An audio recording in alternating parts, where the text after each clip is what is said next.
नमस्कार. जनमत मराठी बातमीपत्रात आपले स्वागत. सुरुवातीला पाहूया ठळक घडामोडी. कोणताही गुन्हा घडून गेल्यानंतर त्याच्या केल्या जाणाऱ्या अन्वेषण आणि क्लिष्ट तपासापेक्षा मुळात गुन्हा घडूच नये म्हणून घेतलेली खबरदारी कधीही श्रेष्ठ ठरते. कारण खबरदारी हा सर्वोत्तम उपाय मानला जातो. सर्वसामान्य जनतेला संभाव्य गुन्हे अन्वेषण, न्यायालयीन प्रक्रियेपासून तसंच चोरी अथवा दरोड्यातील वित्त आणि जीवितहानीपासून वेळीच संरक्षित करणं आणि दरोडेखोरांना गुन्हा घडण्याआधी जेरबंद करून परिसरातील गुन्हेगारीवर नियंत्रण मिळवत कायदा आणि सुव्यवस्था अबाधित ठेवण्यासाठी सदैव कटिबद्ध असणं हे पोलिसांचं आद्य कर्तव्य आहे. आणि नाशिक रोड पोलीस ठाण्याचे वरिष्ठ पोलीस निरीक्षक जितेंद्र सपकाळे, त्यांचे प्रशासकीय सहकारी अधिकारी, अंमलदार आणि विशेषतः या पोलीस ठाण्यातील गुन्हे शोध पथक आपलं हेच कर्तव्य चोख पार पाडण्याचा प्रयत्न करताना दिसतंय. गुन्हे शोध पथकातील पोलीस हवालदार विशाल पाटील यांना 21 ऑगस्टच्या रात्री अंदाजे 11:30 वाजण्याच्या सुमारास पळसे गावातील टेंभीमळा परिसरातील ज्ञानेश्वर गायधनी यांच्या शेतात काही संशयित दरोड्याच्या तयारीत असल्याची माहिती मिळाली आणि गुन्हे शोध पथकातील उपनिरीक्षक संदीप पवार आणि त्यांच्या सहकाऱ्यांनी तातडीनं सापळा रचून तिथल्या मक्याच्या शेतात लपून बसलेल्या 4 संशयितांना ताब्यात घेतलंय. संशयिताकडून तब्बल 28 धारदार चाकू, एक कोयता, मिरची पूड आणि सुती दोरी सुद्धा हस्तगत केली आहे. दरम्यान पोलीस उपायुक्त किशोर काळे यांनी या संदर्भात माध्यमांना विस्तृत माहिती दिली आहे.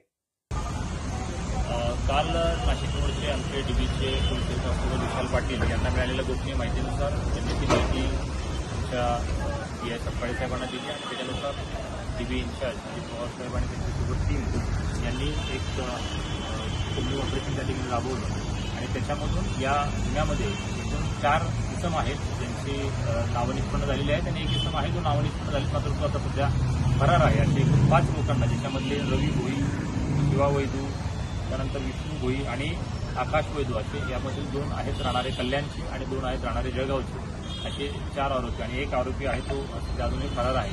तर 5 आरोपितांना त्या ठिकाणी अटक केलेला आहे. आपण या ठिकाणी बघू शकता की त्यांच्याकडून जवळपास 28 असे लहान लहान चाकू जप्त करण्यात आलेले आहेत आणि सोबत एक कोयता, त्यानंतर एक रस्सी आणि त्या ठिकाणी तिखटाची पावडर पण त्या ठिकाणी जप्त करण्यात आलेली आहे. यांचा उद्देश हा दरोड्याचा सुद्धा असा प्रदर्शन दिसून येतो. त्याच्यावरून रिलेव्हंट प्रोव्हिजन्स खाली गुन्हा देखील नाशिक रोडला दाखल करण्यात आलेला आहे. याच्या बाबतीत फर्दर आणखी नेमके कोणी साथीदार आहेत काय किंवा यांचा नेमका उद्देश काय होता याच्या संदर्भाने पुढील तपास सुरू आहे. सदर चांगल्या कामगिरीबद्दल आम्ही नाशिक रोडच्या डीबी टीमचं कौतुक करतो आणि त्यांना या ठिकाणी.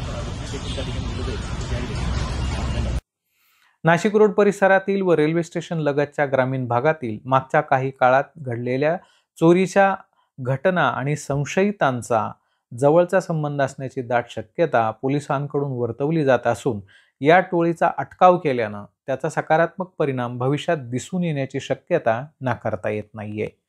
बंदुकीच्या एका गोळीनं फार तर फार एका जीवाला धोका होऊ शकतो, पण तब्बल 28 धारदार चाकूंनी असंख्यांना इजा होऊ शकते. शिवाय या कारवाईत हस्तगत केलेले चाकू हे केवळ भाजीपाला कापण्याचे नसून ते पर्स, बॅग, खिसा आणि गळ्यातील दागिन्याची दोरी आणि गरज पडल्यास एखाद्या निष्पापाच्या जीवनाची दोर कापण्यासाठी पुरेसे ठरतील अशा बनावटीचे आहेत. त्यामुळे नाशिक रोड पोलिसांनी या निमित्तानं नेमके किती संभाव्य गुन्हे रोखले आहेत हे सांगणं सध्या तरी जरा कठीण आहे. दरम्यान नाशिकचे पोलीस आयुक्त संदीप कर्णिक, उपायुक्त किशोर काळे, सहाय्यक पोलीस आयुक्त डॉक्टर सचिन बारी यांनी वरिष्ठ पोलीस निरीक्षक जितेंद्र सपकाळे, पोलीस निरीक्षक प्रवीण सूर्यवंशी, सहाय्यक निरीक्षक किरण कोरडे, उपनिरीक्षक संदीप पवार आणि या पथकातील अविनाश देवरे, विशाल पाटील, नितीन भांबरे, महेंद्र जाधव, अरुण गाडेकर, सागर आडणे, विशाल कुवर, समाधान वाजे, धीरज बीडकर, योगेश रानडे, निखिल कुरे यांच्या या कारवाईच्या अनुषंगानं कौतुक केलं असून परिसरातील नागरिकांनी देखील या कारवाईच्या संदर्भात समाधान व्यक्त केलंय.